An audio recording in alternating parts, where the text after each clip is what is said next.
هو طبيعي جدا ان انا لما اشوف حد كنت مرتبطه بيه قريب وبعدين خطب كمان حد زميلتي ان انا اتضايق. فده احساس طبيعي وصادقه جدا انك تجاوزت العلاقه. وزعلك ده مش معناه ان انت ما تجاوزتيش العلاقه، ولكن مده زعلك هي اللي مهمه بقى. فزعلت قد ايه؟ يوم اتنين خلاص كفايه على كده، لانه الموضوع ما اقعدش افكر فيه اكتر من كده.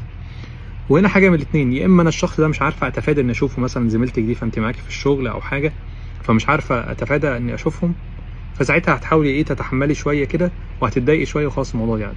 ولكن لو انا بشوف الصور دي على السوشيال ميديا، على الانستجرام والفيسبوك والحاجات دي كلها، لا محتاجه اخلي بالي بقى ان اقفل الباب ده واتجاوز فعلا الموضوع ده، ما افتحش باب ان انا اصلا اشوف صورهم ولا اتابع ولا اقعد احلل. ولو شفتهم في الحقيقه ما اقعدش احلل، لاني دايما اقول لنفسي انا مش عارفه ايه اللي في الجانب الاخر، وان شاء الله انت كمان ربنا هيرزقك باللي يستاهلك ويكرمك زي ما بيكرم كل الناس يعني.